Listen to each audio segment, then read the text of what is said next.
It's not often that personnel changes are worth a video, but these ones are, as they look set to rearrange the generative AI landscape. I've read pretty much every report, article exclusive, and rumor out there on the firing of the CEO of OpenAI, Sam Altman, and the resignation of the president and co-founder, Greg Brockman. I'm going to try to distill the most interesting bits and cover angles that I don't think others have. But let's start with this bombshell tweet from Greg Brockman, again, the president and co-founder of OpenAI, or I should say, the former president. He said that last night, Sam got a text from Ilya Sutskever, that's the chief scientist of OpenAI and a key board member, asking to talk at noon on Friday. And at this point, you can tell that either Sam Altman drafted this bit or a third party, maybe a lawyer, because it goes into the third person. Sam joined a Google Meet, and the whole board, except Greg himself, was there. Ilya told Sam he was being fired and that the news was going out very soon. But that must have been a very short call, because at 12:19 p.m, Greg got a text from Ilya asking for a quick call. Firing the public face of your company, the CEO and co-founder Sam Altman, in a 15-minute no-notice Google Meet call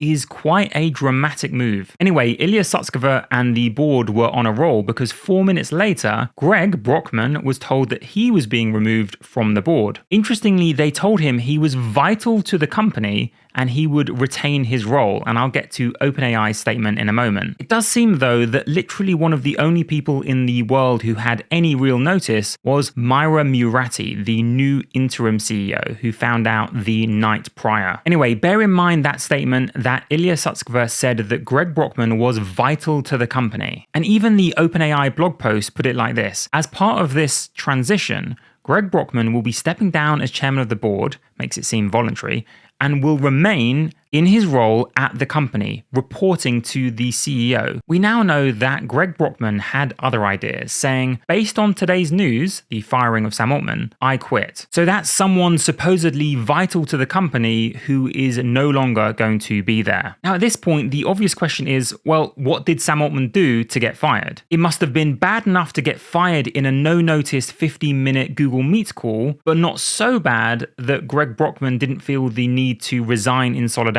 Well, there are one or two leading theories, which I'll get to in a moment, but first, what did the board say? They say that his departure follows a deliberative review process by the board, which concluded that he was not consistently candid or honest in his communications with the board. And they go on, hindering its ability to exercise its responsibilities. Their responsibility, which they later reiterate, is building safe AGI that benefits all of humanity. So they must have believed that Sam Altman not being honest hindered their ability to build safe AGI. They say the board no longer has confidence in his ability to continue leading OpenAI. The natural follow-on question therefore becomes, what wasn't he honest about? It must have been something fairly dramatic that he wasn't candid about. Otherwise, you wouldn't fire the CEO, giving all of the investors literally no notice, and doing it in such a way that multiple other employees have resigned, not just Greg Brockman. The information in an exclusive put it like this: Jacob Petrocchi, the company's director of research, Alexandra Madry, head of a team evaluating potential risks from AI, and Simon Seidel, a 7-year researcher at the startup, have told associates that they have resigned too. The departures are a sign of immense disappointment among some employees and underscore long simmering divisions at the ChatGPT creator about AI safety practices. And don't forget, those aren't just any employees. Jacob Petrocchi is the GPT-4 lead and director of research, or he was. So we have the guy responsible for the pre-training of GPT-4 resigning, and the vital Greg Brockman resigning too. Will there even be a viable OpenAI after this? Well, yes, according to many people, and I'll get to that in a second. But what about Alexandra Madry? Well, it was just in late October, about 3 weeks ago, when he was announced to be the head of their preparedness team. That's a super important role leading the team that will help track, evaluate, forecast, and protect against catastrophic risks. So it seems if this was a safety play, it's quite strange for him to resign too. coup. Something definitely doesn't add up here. It's not just the safety people versus the accelerationists. And in another exclusive from The Information, apparently there was an impromptu, not prepared, all-hands meeting following the firing. Ilya Sutskever took questions, and at least 2 employees asked Sutskever this: did the firing amount to a coup or hostile takeover? The people in the room felt the question implied that Sutskever may have felt Altman was moving too quickly to commercialize the software, and that was at the expense of potential safety concerns. Anyway, Sutskever replied like this: "You can call it that way," Sutskever said about the coup allegation, "and I can understand why you chose this word, but I disagree with this. This was the board doing its duty to the mission of the non-profit, which is to make sure that OpenAI builds AGI that benefits all of humanity." He was then asked whether these backroom removals are a good way to govern the most important company in the world. That's a somewhat hype claim, but nevertheless. He answered, "I mean, fair. I agree that there is not an ideal element to it 100%. So far we have a notion of Altman not being totally honest about something to do with generating profits for the company that might put at risk safety. It feels to me that Sutskever doesn't do niceties, hence the 15-minute firing of Altman. And maybe he has an issue with what he perceives to be big egos. He recently tweeted this: "Ego is the enemy of growth." At this point, I'll note that I feel there has been some amount of bullying of other members of the board who made the decision to fire Altman. But really, it seems pretty clear that the driving force behind it was Ilya Sutskever. So rather than blaming less experienced board members, I would direct questions towards Ilya Sutskever. Anyway, Microsoft, whose stock is down almost 2% in the wake of this news, has rushed out a statement. Remember, they were given literally 1-minute notice of this development. The Microsoft CEO Satya Nadella and CTO Kevin Scott, who were instrumental in bringing OpenAI into partnership with Microsoft,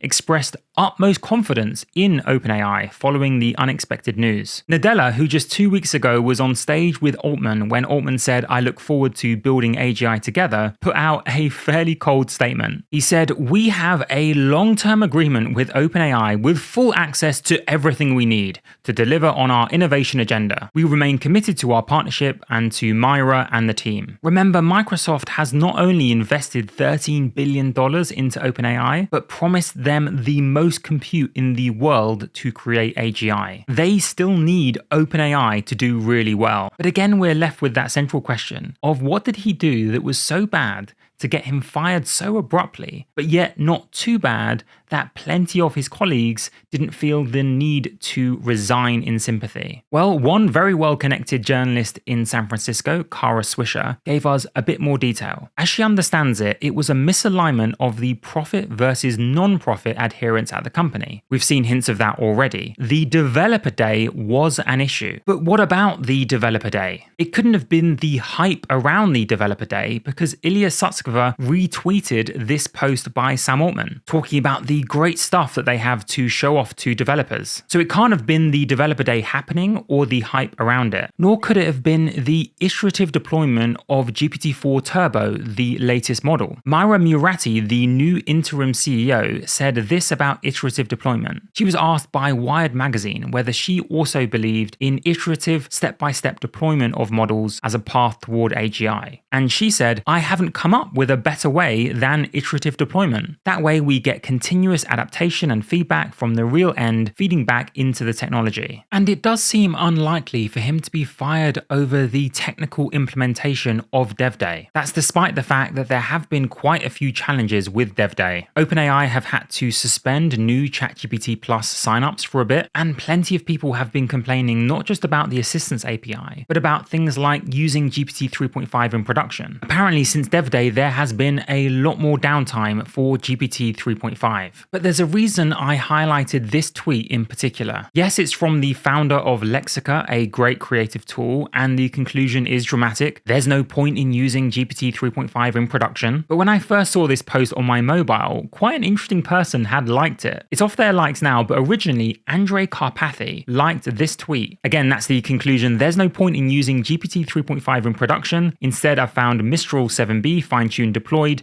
to be way cheaper and better. So maybe Dev Day included some rushed releases and the technical challenges go deeper than we thought. Having said that, it does seem like OpenAI are trying to bounce back, with one of their engineering managers saying this. In response to the firing, he said, "For those wondering what will happen next, the answer is we'll keep shipping. Sam Altman and Greg Brockman weren't micromanagers. The sparkle comes from the many geniuses here in research, product, engineering, and design. There's a clear internal uniformity among these leaders that we're here for the bigger mission. Remember that safe AGI that's beneficial for all humanity." And even one of the co-founders of OpenAI, Wojciech Zaremba, said this: "It's been sad for me to see Sam Altman and Greg Brockman go. I love and respect them much. Despite all of these, the mission of OpenAI is bigger than any of us and stays the same. Build safe AGI to benefit humanity." Meanwhile, Sam Altman has been memeing a little bit. "If I start going off on a rant,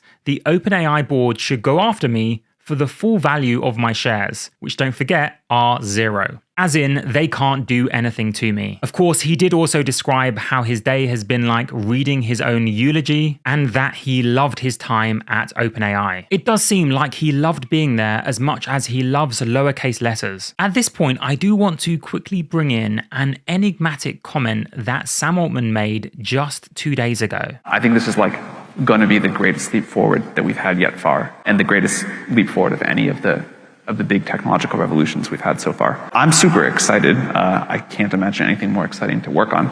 And on a personal note, 4 times now in the history of OpenAI, the most recent time was just in the last couple of weeks, I've gotten to be in the room when we sort of push the veil of ignorance back and the frontier of discovery forward.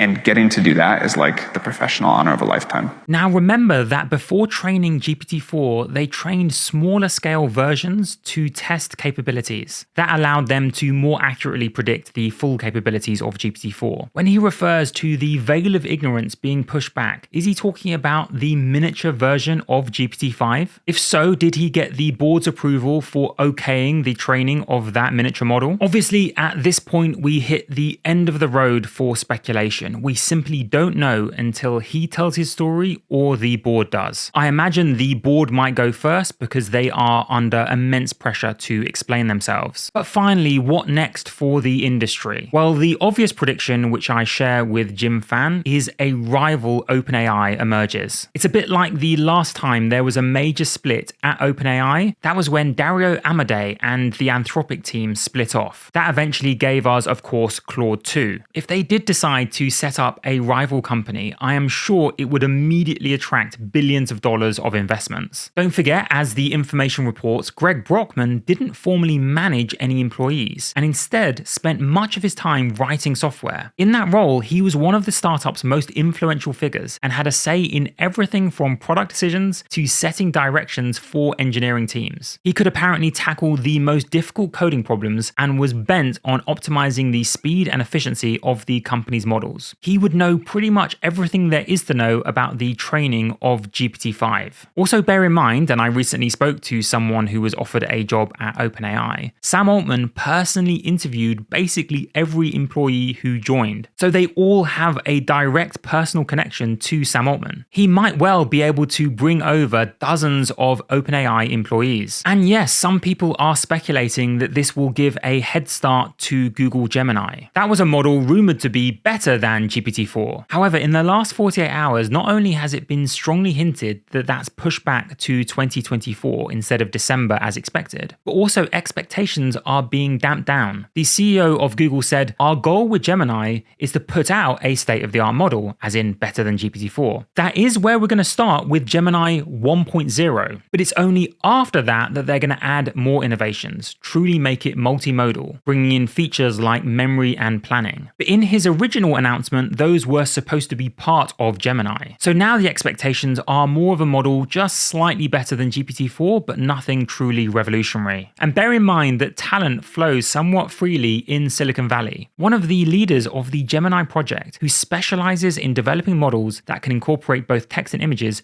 joined OpenAI in October. And of course, people talk behind the scenes, so if there were some special source in Gemini, expect it to be shared with GPT-5. So ultimately, what we are left with is a further fracturing of the industry. We might even have a new AGI lab on our hands before the end of the year. Of course, let me know in the comments what you think is going to happen. I'm also working on my own announcement, but that's a story for another day. Thank you so much for watching to the end and have a wonderful day.